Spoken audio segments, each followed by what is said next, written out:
Zahir Online.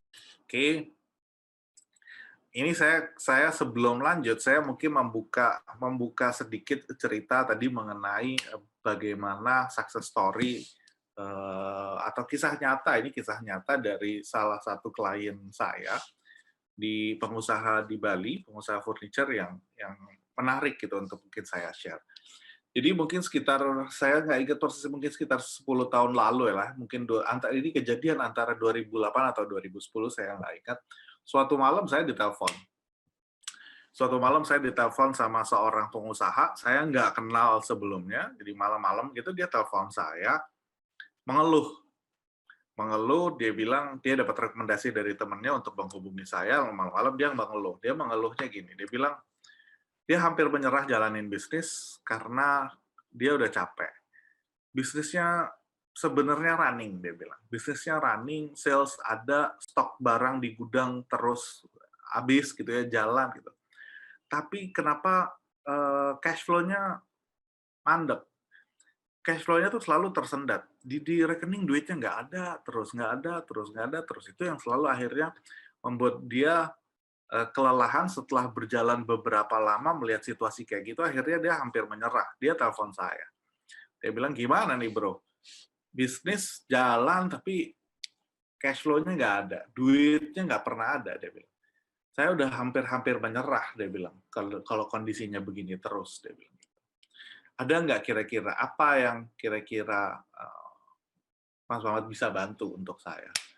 So, saya bilang, "Gini, saya bisa bantu tapi saya mau tanya dulu," saya bilang gitu. "Data-datanya apakah ada?" "Data-data apa?" gitu kata dia kan. Saya bilang, "Punya laporan keuangan nggak?" "Enggak," dia bilang. Oke. Terus punya laporan piutang nggak? Tahu nggak sih customer ini siapa yang hutang, siapa yang punya piutang, berapa pelunasannya segala macam? Nggak ada. Punya informasi stok nggak? Nggak ada. Jadi dia bekerja dengan menggunakan cash basis aja. Dia benar-benar lihat performance bisnis itu dari cash yang masuk ke rekeningnya, cuman itu. Konsentrasi dia jualan, sementara jualannya dia pakai Tempo, tapi akhirnya nggak terkontrol. Saya bilang gini, saya nggak bisa bantu kalau datanya nggak ada. Saya bilang gini deh, saya coba kirim tim, saya bilang gitu, saya kirim satu staff yang bisa membantu. Kebetulan ini kliennya di Bali, bisnisnya dia waktu itu adalah distributor karpet untuk Bali. Jadi di Bali itu dia adalah salah satu distributor karpet yang cukup besar waktu itu. Saya bilang saya kirim tim, terus beserta dengan tools-nya, saya bilang. Saya kasih software, tapi tentunya nanti tolong dibantu dengan data-data. Mesti kita cari. Oh, udah deh, kata dia. Coba deh, kata dia. Saya terbangin satu orang konsultan ke sana, lalu kita kasih tools-nya, kita kasih ya waktu itu aplikasi Zahirnya, diminta lah ketika proses implementasi 3 bulan pertama malah. 3 bulan pertama itu adalah kerjanya ngumpulin data. Ini piutang ada di mana aja, stok itu sebenarnya jumlahnya ada berapa, saldo banknya dia berapa, gajian tuh sebenarnya dia tiap bulan tuh harus ngeluarin duit berapa, itu semua kita rapiin. Menarik, setelah 3 bulan dia telepon saya. Dia bilang, "Bro," dia bilang, "ternyata saya tahu kenapa kok duit saya nggak pernah ada."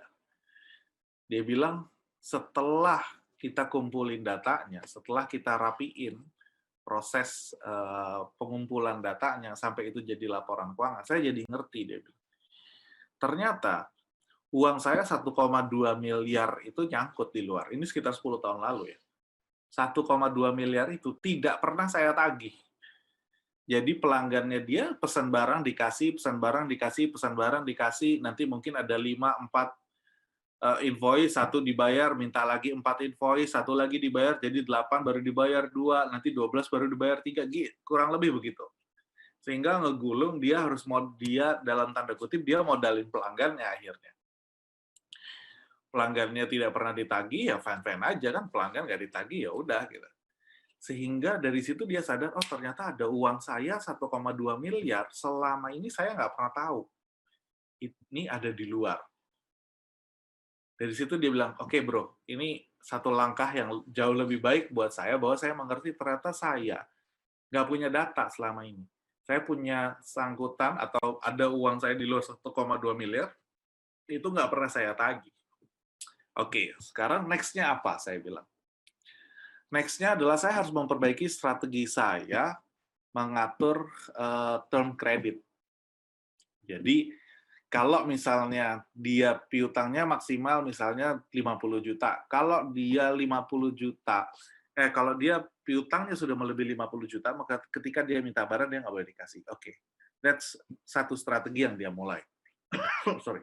Satu strategi yang dia mulai, dan dari sana kita bisa lihat bahwa awalnya kesadaran bahwa pentingnya pengelolaan data keuangan, transaksi, laporan, itu nggak ada. Setelah ada, dia baru aware, dari sana berangkat, terus memperbaiki begitu banyak strategi. Setelah 3 bulan, setelah 1 tahun, 2 tahun, dia telepon saya, dia bilang dia bisnisnya running well. Setelah mungkin setelah berjalan 3 tahun, singkat cerita, dia cerita sama saya, alhamdulillah sekarang bisnis saya udah jadi macam-macam. Kenapa? Dia bilang, saya berani ekspansi karena saya merasa in control. Saya merasa bahwa saya bisa mengendalikan bisnis, dan pengendalian bisnis pangkalnya adalah di pengelolaan keuangan.